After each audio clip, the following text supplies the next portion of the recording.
Tahu dan tempe makanan khas Indonesia yang sangat ekonomis mudah dijangkau. Tapi kini saat harga kedelai melambung, para perajin tahu dan tempe menjerit. Pasalnya kedelai yang menjadi bahan baku sebagian besar masih impor. Sementara terjadi fluktuasi harga kedelai di tingkat global.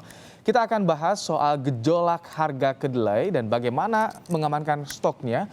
Bersama dengan sejumlah narasumber yang sudah hadir di pagi hari ini, ada pengamat pertanian dan juga pangan Hudori, ada Ketua Umum Gakoptindo Aib Syarifuddin dan Wakil Ketua Komisi 4 DPR RI Dedi Mulyadi. Selamat pagi, Assalamualaikum Bapak-Bapak. Waalaikumsalam. Yang pertama saya ingin ke Pak Aib. Pak Aib, jadi bagaimana saat ini kondisinya para produsen tahu dan tempe? Seperti apa beban yang dirasakan saat ini Pak Aib? Terima kasih. Assalamualaikum warahmatullahi wabarakatuh. Jadi kami laporkan bahwa kondisi pengrajin tempe tahu di Indonesia sekarang ini lagi dalam keadaan bingung karena sulit. Sulitnya karena harga kedelai impor ini rata-rata naik harganya itu hampir tiap hari atau 2 hari sekali sejak bulan Desember dan Januari. Kami sudah teriak minta supaya jangan naik seperti itu dan sekarang sudah Februari pertengahan. Sehingga dari 170.000 lebih pengrajin tempe tahu rumahan yang ada di Indonesia, yang ada di 27 provinsi dan sekian ratus kabupaten, 271 kabupaten dan kota madya, itu mayoritas 90% lebih itu adalah pengusaha mikro atau kecil rumahan. Industri rumahan. Misalnya suami, istri, dan anaknya yang kerja. Rata-rata itu mereka ini yang kecil-kecil ini nebus kedelai tiap hari 20 kilo dibikin tahu, dibikin tempe. Kalau tahu besoknya jadi dijual. Terus kalau tempe 3 hari. Nah, begitu udah selesai itu dijual, dia mau beli lagi kedelainya 20 kilo, kelebihannya kira-kira 50.000 atau 40.000 itu dipakai makan, keuntungannya. Tapi begitu mau beli lagi besokannya untuk 20 kilo tidak cukup uangnya. Ada selisih harga, Pak Aib ya? Karena naik harganya. Oh, baik.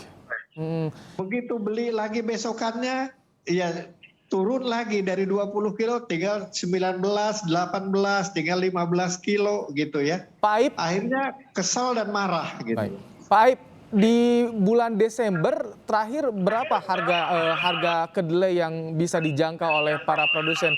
Kalau untuk saat ini berapa nih? 8.500, Pak. 8.500. Sekarang berapa, Pak Aib? Sekarang 11.000 lebih. 11.000 lebih. Kalau ini pekan depan jadi mogok dengan kondisi seperti ini, Pak Aib?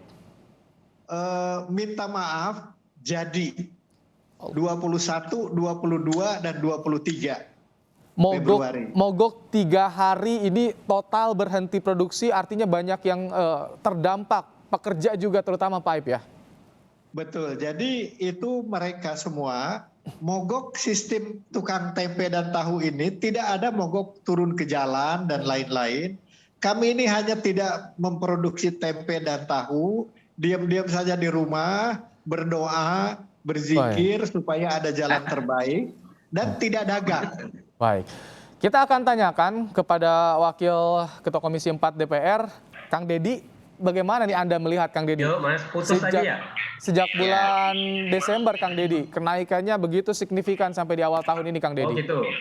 Ya, ini kan hal yang rutin ya di Indonesia itu kan selalu begitu. Persoalannya berulang dari hal yang sama ke hal yang sama, dari tahun yang sama ke tahun yang sama.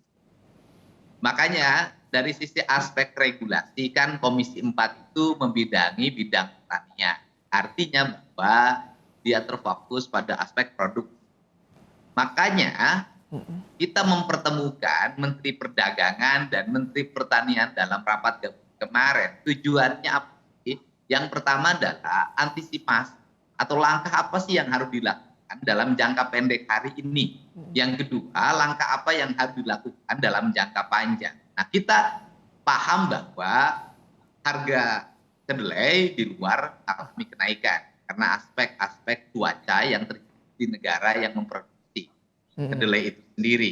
Nah, tetapi di aspek lokal terjadi penurunan produksi. Kenapa sih terjadi penurunan produksi dari tahun ke tahun?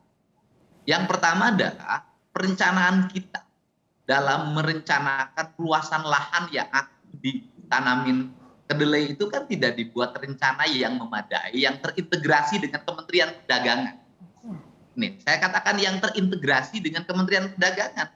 Karena seringkali pada aspek problem produksi di Indonesia, manakala para petani tanam dengan jumlah yang sangat luas, kemudian juga peningkatan produksi yang tinggi, seringkali pada akhirnya ketika jadi produksi, dia tidak ada yang beli.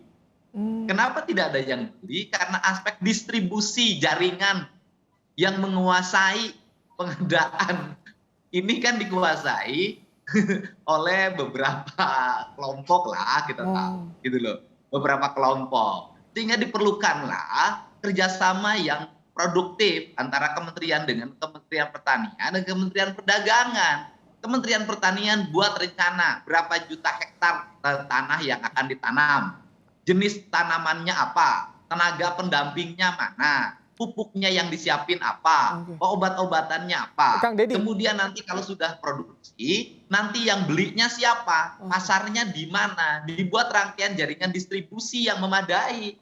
Nah, seringkali ketika petani nanam, pas mau panen, kadang, saya katakan kadang, tidak ada yang beli. Pada akhirnya kita bisa lihat ya, kalau nanam kedelai di daerah pertanian kadang-kadang itu selalu dipanen ketika muda.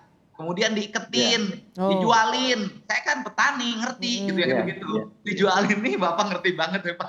Kang Deddy, dijualin kenapa? Karena nanti pas jadi kedelai susah ngejualnya. Kenapa susah ngejualnya? Jaringannya nggak nguasain.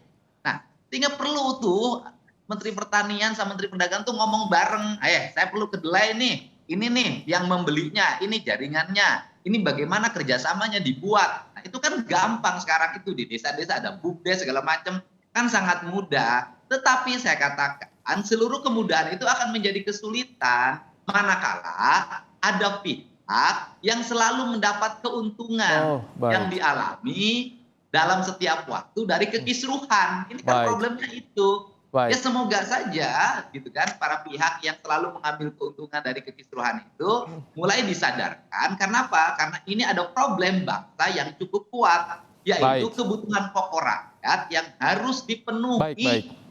Terima kasih. Baik, Pak Hudori, jadi Anda melihat seperti apakah memang tidak ada, seolah tidak ada keinginan dari pemerintah untuk swasembada kedelai lokal agar kuat bisa menopang stok nasional kedelai, Pak Hudori? Tadi disampaikan oleh Kang Deddy itu bagaimana kondisinya di pertanian kedelai.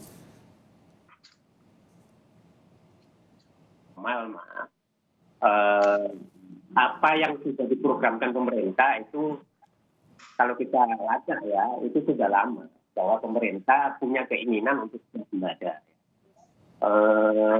Kalau saya tidak salah itu sudah pemerintahan awal periode Pak SBY. Tapi kita tahu bahwa Kediri itu pencapaian swasembada bukan yang mendekat, tapi semakin jauh.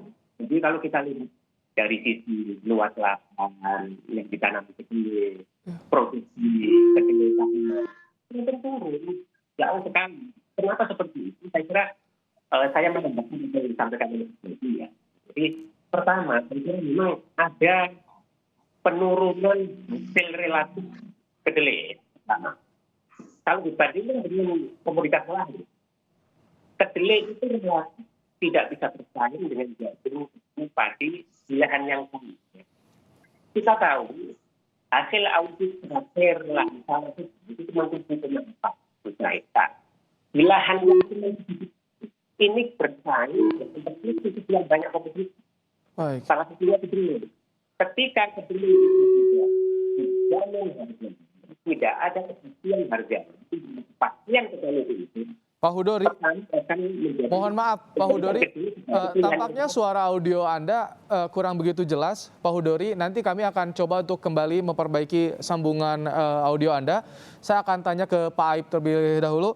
Pak Aib, Jadi kenapa Pak Aib kalau misalkan produsen tahu dan tempe lebih memilih saat ini lebih memilih kedelai impor?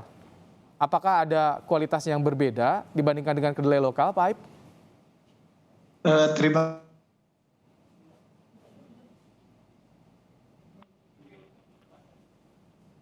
Baik, tampaknya Pak Aib dari Gakoptindo terputus sambungan audionya. Kita akan coba kembali, Pak Hudori. Ya, Nah, sudah jelas sekarang ya. Jadi, amin.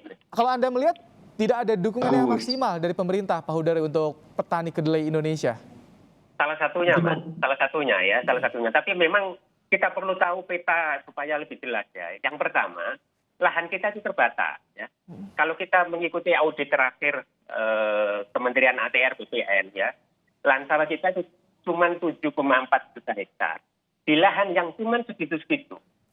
Di lahan itu bersaing sekian banyak komoditas. Ya. Ada kedelai, ada tebu, ada jagung, ada padi gitu. Ketika kedelai itu tidak memberikan keuntungan yang memadai karena tidak ada jaminan harga, petani akan menjadikan pilihan terakhir. Itulah yang bisa menjelaskan kenapa ya petani kalau punya pilihan untuk menanam komoditas lain tidak akan tanam kedelai. Karena apa? Karena ini tidak memberikan keuntungan yang besar. Karena apa? Tadi ya, jadi kalah bersaing dengan jagung, tebu, dan kedelai. Yang kedua, kan kita sepenuhnya menggantungkan kepada impor. Dan apa yang dilakukan pemerintah itu menyerahkan sepenuhnya kepada mekanisme pasar. Setiap saat harga impor kedelai yang murah itu bisa menyerbu ke sini ketika harga di pasar dunia itu rendah.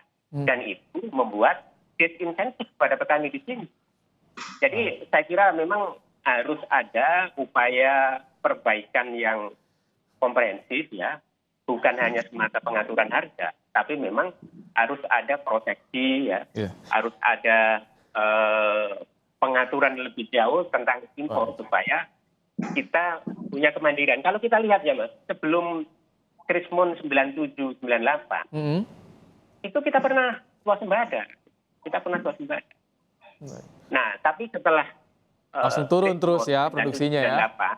Betul, itu terus diliberalisasi ya. Dan Pak Hudori, ada mitigasi. Pak Hudori, ada mitigasi dari Kementerian Perdagangan informasinya di pekan depan, tapi belum disampaikan nih dalam 2 hari ini seperti apa mitigasi untuk menanggulangi persoalan stok kedelai di Indonesia ini.